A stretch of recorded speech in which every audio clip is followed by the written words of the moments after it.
What pushes a mother, someone who's expected to nurture and protect, to act in such a horrifying and unthinkable way? Is it sheer desperation? Is it mental unraveling? Or could there be darker influences lurking in the background, twisting love into something unrecognizable? This is the chilling and heartbreaking story of Chloe Alexis Driver, a young mother from Georgia who, in a moment that still shocks the conscience, fatally stabbed her 13-month-old daughter, Hannah Nicole Driver. It's a tragedy so raw and unsettling that it not only devastated a single family, but also left an entire town grappling with the impossible. How could something this monstrous happen behind such ordinary walls? A cold night in Georgia, the tragedy begins. On a frigid December night in 2020, a frantic 911 call was placed from a modest home in Georgia. The voice on the line was trembling, almost detached. When police and emergency responders arrived, what they found was something no first responder should ever witness. A scene that would leave even the most seasoned officers shaken. There, in her crib, lay baby Hannah, lifeless. The person responsible, her own mother minus 24-year-old Chloe Driver, a woman once seen as gentle and soft-spoken. Friends and neighbors remembered her as quiet but loving, clearly devoted to her daughter. But as investigators began digging beneath the surface, what they found was a dark web of mental instability, emotional manipulation, and a crumbling psyche shaped by extreme ideologies and unmet expectations. This isn't just the tale of a crime. It's a painful descent into the fractured mind of a woman under unbearable pressure, caught in a trap of conflicting roles: mother, wife, follower, and sufferer. Who was Chloe Driver? Chloe Alexis Driver seemed like any young mother trying to make it through the trials of early parenthood. Just 24 years old, she had a daughter she adored and appeared, at least from the outside, to be making it work. Those who knew her described her as introspective, a bit reclusive, but undeniably loving when it came to baby Hannah. But what others couldn't see was the storm brewing beneath Chloe's surface. Privately, Chloe was battling severe mental health challenges. She had a long, undocumented history of anxiety and depression, battles she kept hidden, even from those closest to her. On top of that, her marriage was far from conventional. Her husband belonged to a polygamist religious sect with radical beliefs, and Chloe, perhaps in search of love, approval, or stability, had adopted this way of life despite the toll it was clearly taking on her mental health. Her husband's love and attention seemed conditional, distant even. Chloe's desire to be good enough, in his eyes, combined with a deepening depression and an increasingly isolated existence, created the perfect storm. The day of the tragedy, December 20, 2020, began quietly. The town was dressed in holiday cheer, Christmas lights twinkling along fences, wreaths on doors. Inside the Driver household, everything seemed calm. Chloe was home alone with Hannah, who had just begun forming early words and cooing with the innocence only a toddler can embody. But behind Chloe's eyes, a mental collapse was brewing. Neighbors later said there had been no warning signs that day. Chloe hadn't shown any unusual behavior.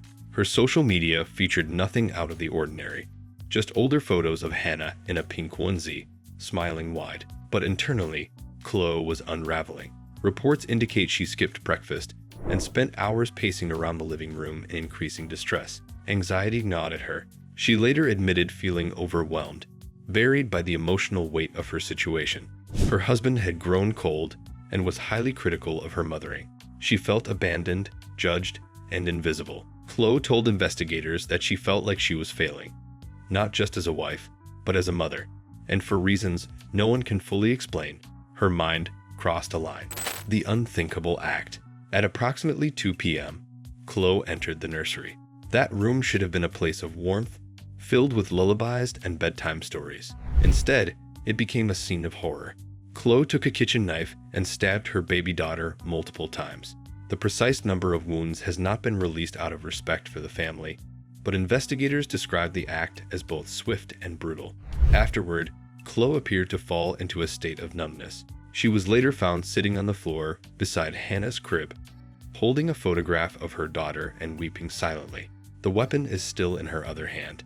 At some point, she picked up the phone and dialed 911. The call records paint a haunting picture. Her voice eerily calm, almost robotic. "I hurt my baby," she told the dispatcher. She's not breathing. The aftermath. A town in shock. When emergency crews arrived, they encountered Chloe sitting motionless on the nursery floor, clutching the photo of her daughter and the murder weapon. She didn't resist arrest. In fact, she seemed resigned to it. "I know what I've done," she said to officers. "Just take me away." Outside, the neighborhood was gathering. The flashing lights of emergency vehicles clashed tragically with Christmas decorations. As news of the crime spread, shock turned into disbelief, and disbelief into profound sadness. Hannah Nicole Driver, a child with an entire life ahead, was gone. The legal consequences. Following her arrest, Chloe was formally charged with malice murder, felony murder, and first-degree cruelty to children.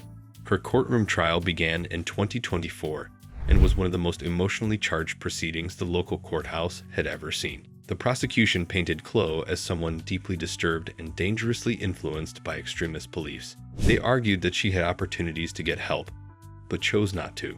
Instead, they said she let her despair grow unchecked until it manifested in violence. The defense, however, argued that Chloe's actions were the result of untreated and worsening mental illness. While she wasn't deemed legally insane, her defense attorneys emphasized that Chloe had suffered a severe psychological break, driven by both her mental health and emotional manipulation within her marriage. During her testimony, Chloe broke down frequently. "I will regret this for the rest of my life," she sobbed. "Hannah was my whole world, and I let her down in the worst way imaginable." The verdict and sentencing. In November 2024, Chloe Driver was found guilty and sentenced to life in prison with the possibility of parole after 30 years, along with an additional 20 years to be served concurrently. The judge, visibly emotional during sentencing, addressed Chloe directly. "This was a horrific and incomprehensible crime. Your daughter trusted you. She relied on you for safety, for love, for life. And you violated that trust in the most brutal way. It is this court's duty to ensure justice for Hannah Nicole Driver." The sentence drew mixed reactions. Some believed justice had been served. Others argued that the system had failed to address the root causes, especially Chloe's untreated mental illness and her involvement with a harmful sect. Community and national reactions. The case reverberated beyond Georgia. Mental health advocates used Chloe's story as a tragic example of the system's failure to provide timely support. They pointed out that if Chloe had received the care she needed or had access to proper intervention, this tragedy might have been prevented. Others turned their attention to the polygamist group Chloe's husband was involved in. Was Chloe manipulated into silence and isolation by a community that discouraged outside help? Was her emotional decline accelerated by that environment? Meanwhile, child welfare organizations highlighted the case as a grim reminder. We must remain vigilant about signs of distress in parents and caregivers before it's too late. More than a crime. This wasn't just a senseless act of violence. It was a heartbreaking mix of mental illness, emotional isolation, societal pressure, and personal despair. The case forces us to ask painful questions. Could this have been prevented? Was Chloe a cold-blooded killer or a woman broken by her circumstances? The answers may never be clear, but what remains is the memory of a little girl, Hannah Nicole Driver, whose life ended before it truly began. Her short life stands as a somber reminder of the devastating consequences when emotional suffering is ignored or dismissed. If this story moved you, consider this more than just a tragic tale. Let it serve as a call to action. Mental health struggles are real, and they are not something anyone should have to battle alone. If you, or someone you know, is struggling, please seek help. There are resources. There is support. And with the right help, no situation is beyond hope. If you believe in raising awareness for cases like this, true crime stories told not just for shock, but to inspire change, consider subscribing to our channel. Let's use these stories to build a future where no child is lost because someone felt they had nowhere to turn. Thank you for watching. Take care of yourselves and each other. We'll see you in the next video.